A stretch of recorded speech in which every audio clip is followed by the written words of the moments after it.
Like a two-edged sword, hope can be inspiring and depressing at the same time if it's long in coming. The hope of rescuing some trapped miners in Niger State is hanging in the balance.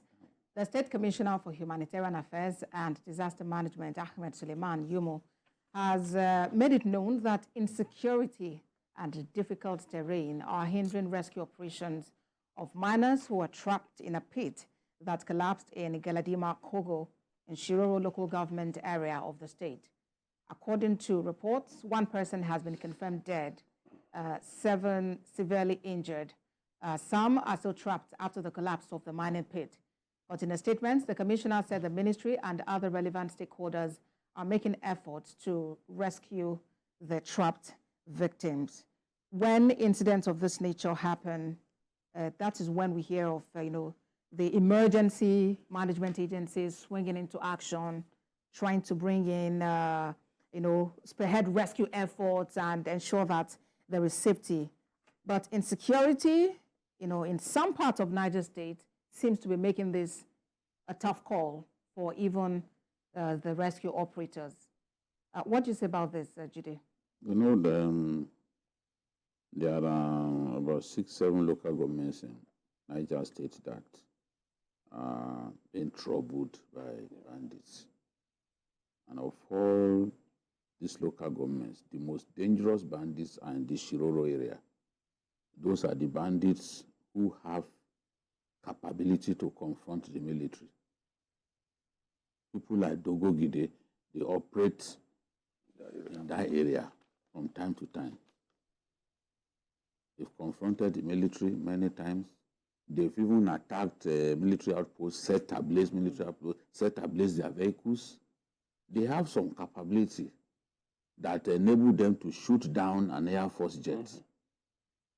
So, and this mining pit is located in that Shiroro local government, which means that it's within touching distance of the bandits. Now, those who want to go and rescue these trapped miners, their lives are also in danger because on the way to the sites, they could be attacked. So you have to think of how to navigate such a treacherous situation. And that is why they complain that insecurity is a hindrance.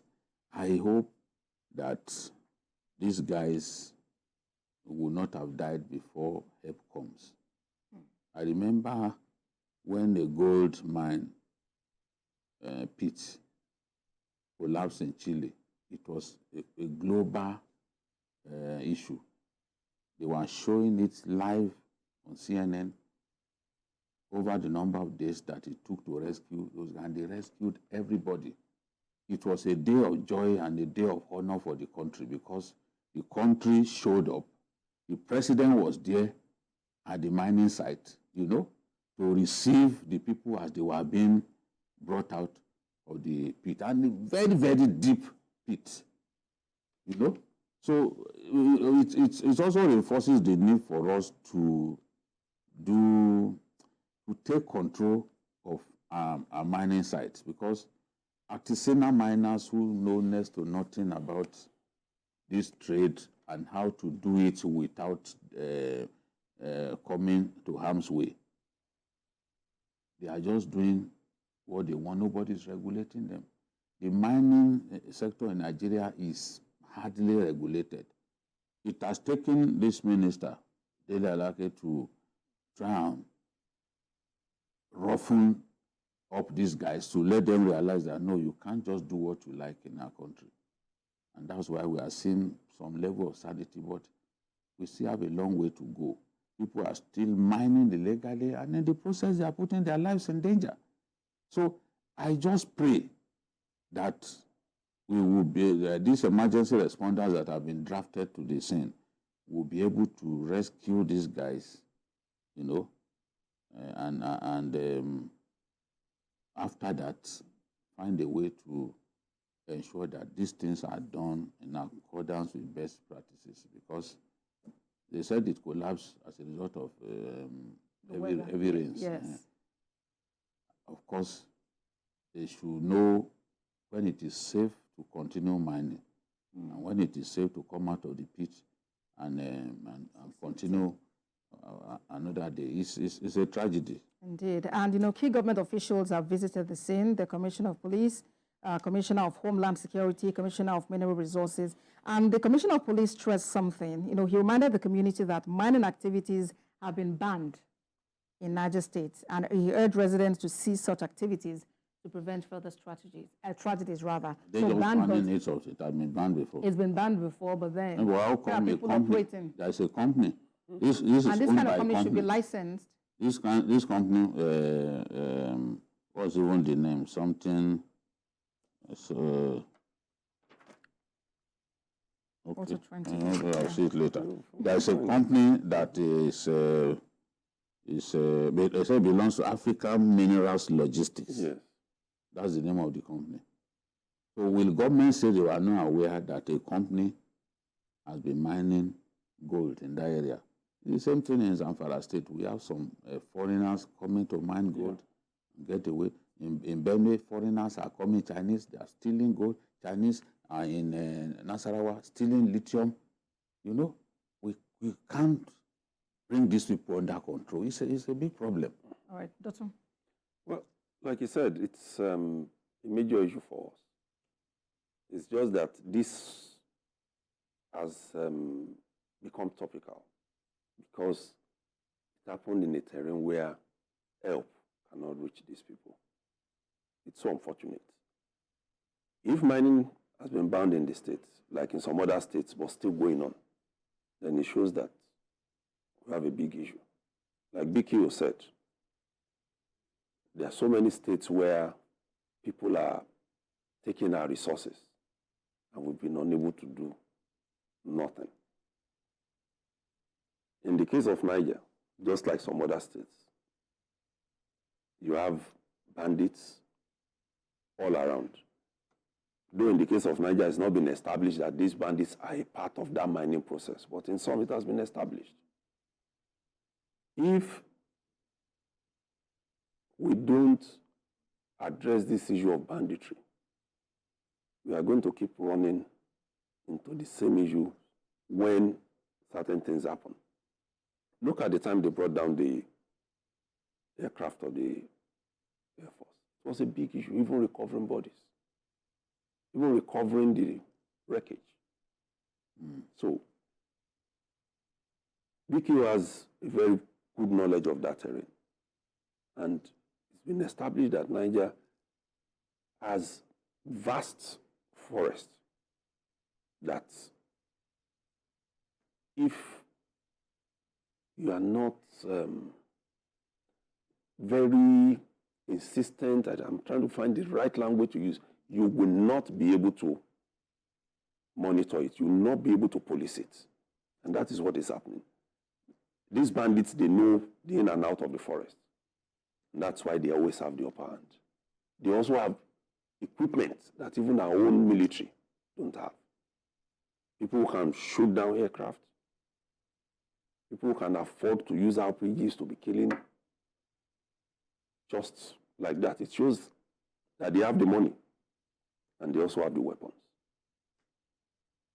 So before any disaster comes, we also need to move into some of these areas and dislodge these people. We must give kudos to the armed forces. They are doing the best they can. Yeah, because really when I see some videos and I read some stories, I close my eyes and I pray for these people. Because what they are doing is huge sacrifice. And I pray they will be able to resolve this also. Because we need them to move in there now and be able to get some of these guys out if they are still alive. And I pray they are. Yeah, that prayer is very much needed, And we know that the governor has also been very heavy and, outspoken about his drive for agric, trying to ensure that the state takes agriculture more seriously. So perhaps also that could open up the state, open up, those farmlands. Are they farmlands now? Open up the forests to some level of civilization. Or what do you think? No, we have a forest reserve in that place. It's called the Kanji Lake National Park. It's a very vast expanse of land. And in the past, it was a tourist attraction. Today, bandits are taking over the place. The same way that we left the Sambisa forest unattended and Boko Haram found use for it. Sambisa forest was where they used to train Abacha's BGs in those days. That's a network of bodyguards. Now, after the military era, it was abandoned. Boko Haram found a use for it. Today, when you mention Sambisa, people remember terrorism, people remember Boko Haram. Yankari Games too is gone. That it used to be a forest reserve. So it's the same thing with the Kanji Lake National Park. Bandits have taken over. The forests that we left unattended across our country have become the veritable home of bandits, from where they launch attack on innocent Nigerians. And these bandits, because a good number of them used to be herdsmen, they are familiar with the cattle routes. So those cattle routes can take them to any part of the country that they want to go to. So you, the ordinary security man, you don't know the cattle routes. They are familiar with the cattle routes. So it is through those cattle routes that they get to anywhere they are going to. They can kidnap someone in a collie and take the person all the way to Edo State through the forest. Because they are used to the forest, they are used to the cattle routes. So we have seen now the need to secure Niger State especially. It's the biggest state in Nigeria. Because when things like this happen, and we need to be there for our people because of insecurity, because it's difficult to even help people in need. So the terrorism that bandits have been doing in the Shiroro area of Niger State, many people have left their communities for them. Some are being held captive in their communities and being made to pay, what Yorubas call Isakole, in their own communities.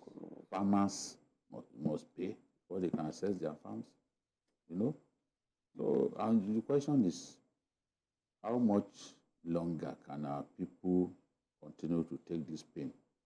You can see food prices on the rises because people can access their farms.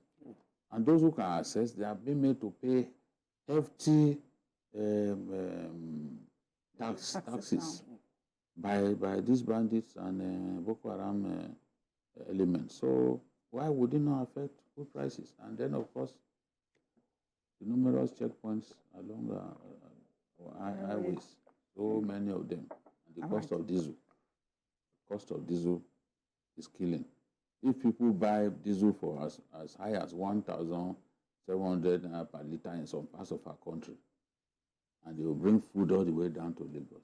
And imagine how many liters they will buy, to bring their goods to the southern part of the country. Of course, the end users will have to bear the cost of transportation. Yes, cost of transportation, cost of bribes, bribe soldiers and policemen on the road, the checkpoints. So it means that the rail infrastructure and other forms of transportation could also be helpful and help us take our gaze off fuel, at least a little. Apart from even the fuel. Apart from even the fuel that it will take our gaze off, it's faster when you take things by train from the north and you want to bring it to the south. Even if the train keeps stopping along the road, it can't take more than 3 days to get to Lagos. And it's going to be mass. Yeah. There was a day I was standing somewhere in Jersey City in US, and I saw a train that had about more than 150 coaches with different things. It had petrol at some point. It had, Even in the 80s, in the early 80s, they used to move petrol in coaches. in coaches. In this country. We need to revive that. Yes, Everything is they just were gone. moving petrol by rail. Later on, trailers began, articulated vehicles, and they were damaging our road. And then it saves our road. If we do, it saves So us. there's a lot more we need to do, on our infrastructure and ensure that we secure the whole place. Gentlemen, I must sincerely appreciate you for being part. There's some good news really on this Niger State. 6 people have been rescued, but about 14 persons are still trapped under the rock. So we hope they are able to get them out, in good condition. I've added a new name to Dr. Oladepo's name. I've been calling him Ajulo. So, thank you very much for being on the show. Thank you for having me. And Biko himself, thank you very much. Thank you. Well, that's it on Journalists Hangout today. Join us tomorrow for another episode of the program. You can watch the repeat broadcast of this episode at 11 tonight. Join us on Sunday from 1:30 to 3:30 p.m.